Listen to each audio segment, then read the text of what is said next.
It's the Ammonites on the other, to continue on, it's the Ammonites then who introduced the detestable idol of Moloch into Israel, and they induced the Jews to subject their children to pass through the fire. As you recall, I think John has described this sacrifice before from time to time, that here was this idol that was built. It was a bronze idol, and it was hollow, and they would put a fire in it and heat it up until the arms were hot, red hot perhaps, and then you lay a child into the arms of Moloch, and the child literally burns to death. And this was passing the child through the fire as a sacrifice to Moloch. That was what was meant by this sacrifice. We see this over in 1 Kings 11 and verse 7. In this case, I believe it's Solomon. Here is King Solomon, blessed by God, and yet it's he who allows this to come in chapter 11 and verse 7. Then Solomon built a high place for Chemosh, the detestable idol of Moab, on the mountains east of Jerusalem, and for Moloch, the detestable idol of the sons of Ammon. And so here was even a man as wise as Solomon, who has been corrupted by his wives, and he builds idols, or builds places for the idols for both of these nations. Both of the Moabites and the Ammonites are allowed to introduce their idolatrous, and as it says here, their detestable idols into the worship, or into the nation of Israel in competition with Jehovah. We find over in 2 Kings 17, 2 Kings 17, verses 16 and 17.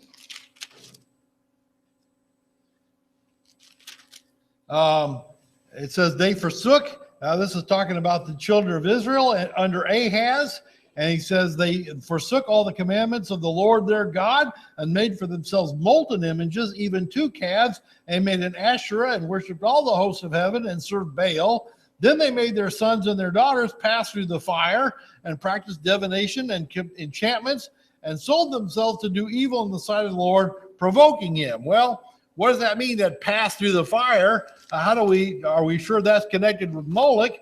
Well, yeah, we really are, because over in Jeremiah 32,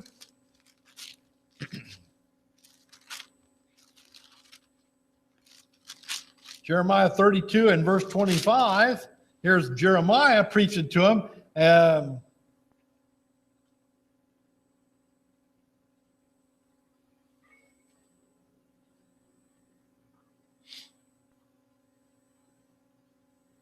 I may have written down the wrong verse.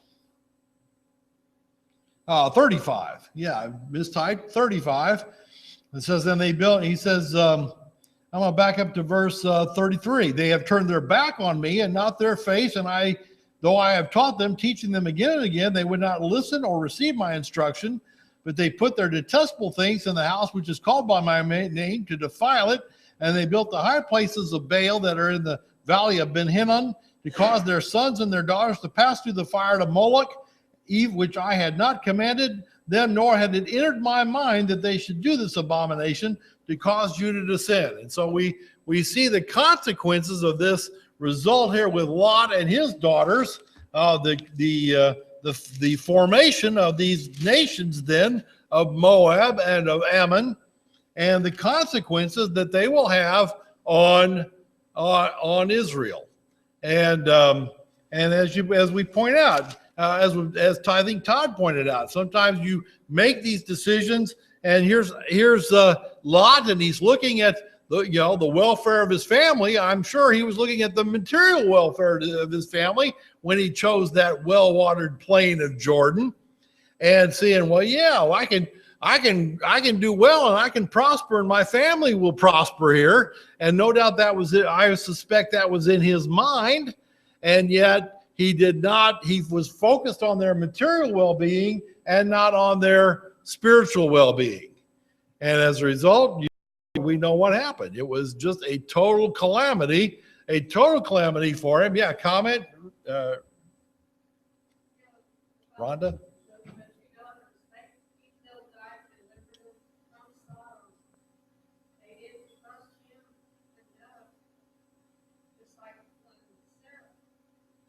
Right.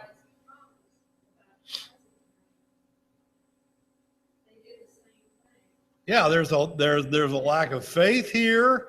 There is, like I said, there's, I think, a fair degree of self-pity that they have here. Here's God. God has just wiped out all the prosperity they were enjoying. There is some suggestion that Lot was a fairly influential man and a fairly well-to-do man in the city of Sodom. That's all gone. And so these women who look upon, their situation and go, well, look, we've lost everything. Well, no, you haven't lost everything. You still have a righteous father, and you still have hopefully a relationship with God, but they didn't see that. That's an excellent point. They didn't have the faith that their father had. And instead of following after his lead, they just wander off into sin. And now, and at this point, Lot disappears entirely from the story. We have no further information about what happened to Lot and his family, how they continued to conduct their lives, other than we see that, of course, that these sons grow into become nations, become the foundation of nations that all are ultimately at odds with Israel. All right, we go on then from there to chapter 20, if there's no other comment. And we find here's Abraham once again up to an old trick. Now Abraham journeyed from there toward the land of the Negev and settled between Kadesh and Shur, and then he sojourned in Gerar. And Abraham said of Sarah his wife, she is my sister, and Abimelech, king of Gerar, sent and took Sarah. But God came to Abimelech in a dream of the night and said to him, behold, you are a dead man because you, a woman to whom you have taken, for she is married. Now Abimelech had not come near her, and he said, Lord, wilt thou slay a nation, even though blameless? Did he not say to me, she is my sister? And she herself said, he is my brother. In the integrity of my heart and the innocence of my hands I have done this. Then God said to him, and in the dream, yes, I know that in the integrity of your heart you have done this, and I also have kept you from sinning against me. Therefore, I did not let you touch her. Now, therefore, restore the man's wife, for he is a prophet. He will pray for you, and you will live. But if you do not restore her, know that you shall surely die, you and all yours. As I point out on this slide, some of the scholars who look through this material suggest that this is simply a retelling of the story of Abraham with Pharaoh that we've already covered. Maybe just a variant. A lot of the other commentators, and I agree with them, do not agree that this is simply a retelling, but this was apparently a strategy that Abraham and Sarah had come up with, and we're still following through. There is some idea, for example, if we look down at verse 13, it says it came about when God caused me to wander from my father's house that I said to her, this is the kindness which you will show me everywhere we go. Notice that everywhere we go, say that to me, he is my brother. This was apparently a strategy that they had developed some time ago and were using over and over. So the fact that we have it recorded here twice, once with Pharaoh and the second time with Abimelech, as two occurrences of this, probably that's not the only time. They have adopted this strategy as an ongoing method to keep themselves out of trouble. They think. We can see a number of differences, for example, between this account and the one in Egypt. This one occurs in Gerar among the Philistines rather than in Egypt. In Egypt, they were expelled. If you recall, Pharaoh kicked them out of the country. He said, get out of here. I don't want you around me. Whereas Abimelech is perhaps a little more magnanimous about the situation and allows him to stay in Gerar.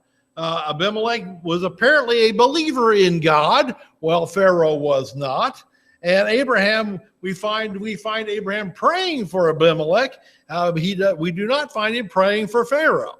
And so there is a number of material differences in these accounts to prove to us, or to indicate to us at least, that they are separate accounts.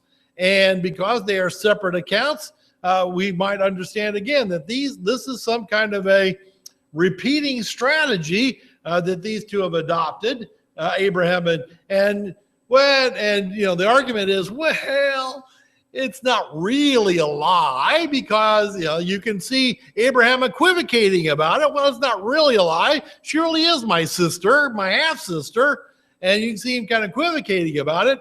But the commentators and the folks who read about it, and especially Abimelech, said, "No, you lied to me." Called him out on it. Called him out on it and said, "No, you lied to me, and you nearly got me in trouble with God." And so, yeah, Abraham can try and equivocate, but the damage is done. It says here, she's my sister. Abimelech sent and took Sarah. Here's Abimelech. Abimelech's not his name. It is a title. We should understand that. Abimelech means father king. And so it's a title. It's not, this is, we don't have a guy running around named Abimelech. That's the title he wore. Sarah, at this point, by the way, is 90 years old. And so likely she's not the beauty she was when she was a younger woman. Why then is Abimelech seeking to seek her out? What he wants an alliance. This is the way these nations did alliances, is they would marry the important women among whoever they wanted to have an alliance with. We see that with Solomon, for example. He was married to all kinds of women. Why? They were political alliances. They were designed to gain a political alliance. Why would Abimelech want a political alliance with Abraham? Well, a lot of the scholars have looked at this and said probably the main reason was this. At about this same time in world history, we don't see this in the Bible, but we do know from world history that about this same time in world history, the Hittite nation, the Hittites are up in what is today southern Turkey and sort of northern Lebanon. They occupy that area of land, and the Hittite nation is becoming a world power. They're going to be even greater world power as events unfold, but they are starting to become a world power, and they are beginning to probe south from southern Turkey and northern Lebanon. They're starting to probe south into the land of Canaan and on the way toward Egypt. And so here's Abimelech, who frankly is living and ruling on sort of the main highway between where the Hittites are and where Egypt is. And undoubtedly, this is making Abimelech a bit nervous. And so what does Abimelech decide to do? Well, Abimelech says, well, I'll make treaties with the powerful folks around me. Perhaps he saw Abraham undoubtedly he saw Abraham as a powerful man. We already know what he had done to the kings that had come down and raided Sodom. You recall that story. And certainly Abimelech knows that too. And so he knows what's been going on. He sees the power that Abraham is starting to accumulate. And wouldn't it be a good idea to have a good ally there that could maybe help me out in case these Hittites become too much for me to handle? And so here's Abimelech, again, likely just simply seeking an alliance with Abraham. And I know I'll marry his sister. Sounds like a great idea. I'll marry his sister. He'll be my brother-in-law. Hey, mano a mano, and we can go out and we can defend ourselves against the Hittites. What a great strategy. And of course, he doesn't know that it's not just his sister, but it's also his wife. Notice Abimelech's response to God in this too. He says, wilt thou slay a nation, though blameless? He says that in verse 4. What does that suggest to us? And I would offer to you the idea that it suggests that Abimelech is very familiar with what happened to Sodom and Gomorrah. He knows exactly what happened to Sodom and Gomorrah. He knows what was going on over there, and he knows what God did to them. You know, this word's gotten around. Abimelech, I think, knows what happened to Sodom and Gomorrah, and he knows why what was done to Sodom and Gomorrah was done. And so he's kind of trying to make his own plea to God. Wait a minute. We're not like those folks over there in the plains. We're not like them. Were you going to wipe us out too, even though we didn't do anything wrong? And God tells him, no, I kept you. That's why I kept you from touching her. That's why I kept you from her. Because I know apparently God and Abimelech have some kind of an understanding. Now, we don't know to what extent. We do know, of course, there were other religious men, worshipers of Jehovah in this area. We've already encountered, with Abraham, we've encountered Melchizedek, who was a worshiper of God. And apparently there were other worshipers of God in this area. And even Abimelech may have been, we don't know what kind of relationship he might have had with God. A lot of these folks sort of accumulated gods, sort of like the way the Greeks did when John was describing, as you remember how John was describing the Greeks there in Athens on Wednesday night Bible class. They'd set up altars to everybody. They'd set up altars to every god, and even had, like he pointed out there, that altar to the unknown God, because there might be somebody else out there that we don't want to offend.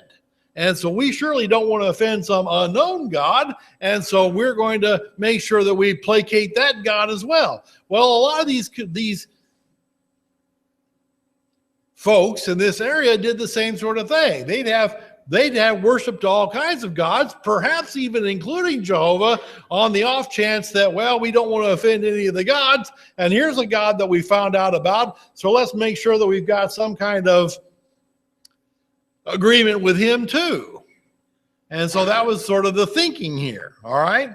But again, notice how he understands. It's revealed to him that here is Abraham revealed as a prophet. And this is the first time this word used in the Old Testament. He is a prophet. Well, what was the role of a prophet? The prophet was the one who delivered the message from God to men, first of all. And second of all, he was the one who interceded on behalf of men back to God. And so this is that role of prophet, and God acknowledges him in that role.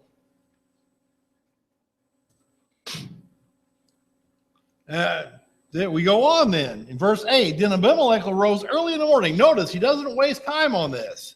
This is important. Each time we'll find out that these guys that are anxious to do God's will, but either Abraham or Abimelech or anybody, when they're anxious to do God's will, they get on it. They get on it right away. And so first thing in the morning, Abimelech doesn't waste time. He says, first thing in the morning, he called his servants and told them all things in their hearing, and the men were greatly frightened.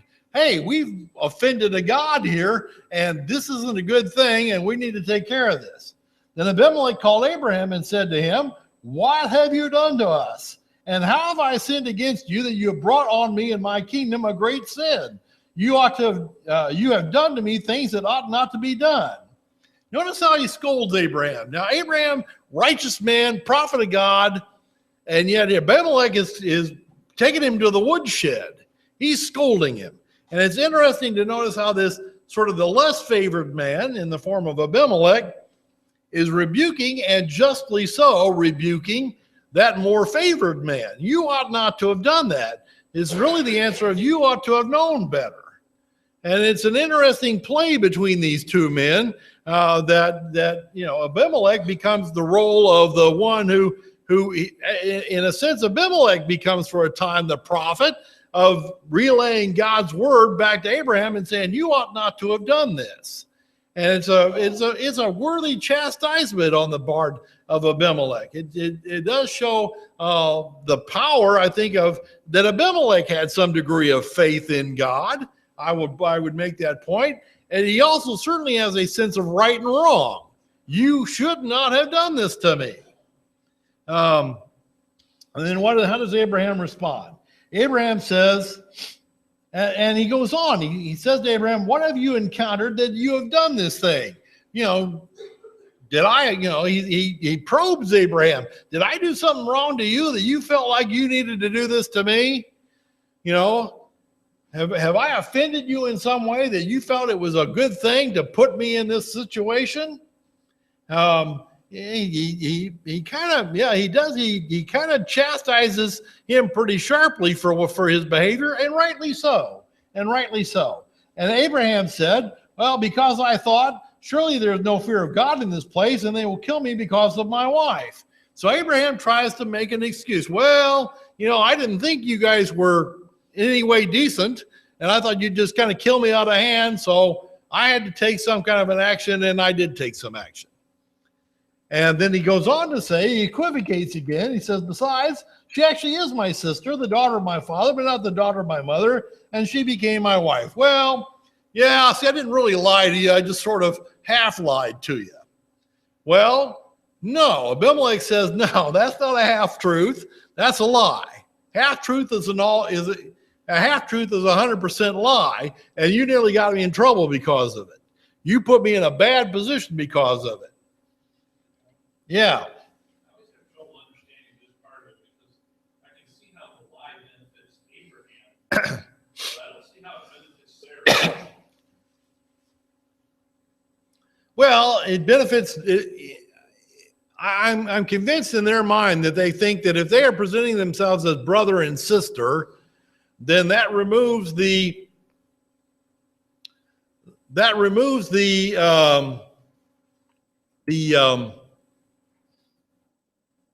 risk to Abraham that they will murder him, to get his wife. But because he's brother and sister and he's head of the house, in that culture, that would have given him a fair amount of say over who she ends up being married to, if she's in fact not married. It would have given him some say. And so it puts him in a position to negotiate on her behalf, and I'm suspecting that he thinks he can kind of play this out with her, with Sarah's tacit participation to help them both out, so that both of them will end up ultimately escaping from whatever situation they're in. And frankly, Abraham is trying to be too clear, as we would say, too clever by half, in thinking that he's going to outwit every situation that's going to come up. And yet suddenly here comes the king of a nation who says, oh, here, I'll marry your sister. Well, Abraham might have found an excuse to not marry her off to other folks, but it's going to be hard to find an excuse to not marry her off to this guy, given that here she's presented as an eligible single woman, and Abraham suddenly finds himself trapped by his own scheme, if you will. So yeah, that's a good point. All right, I'm going to stop here. We'll keep going on with this next week. We'll talk more about what comes out of this then, and what the subsequent events. But we'll keep going from there. I appreciate your comments and your discussion this morning. Thank you. Yeah.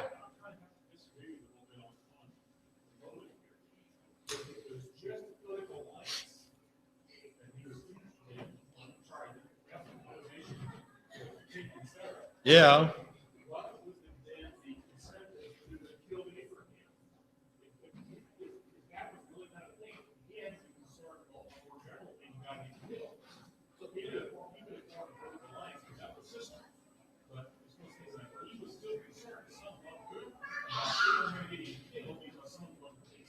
Yeah. You know, yeah, it may be though that they think that that if they kill, yeah, if they kill him, they get his possessions. Yeah, that's a good point.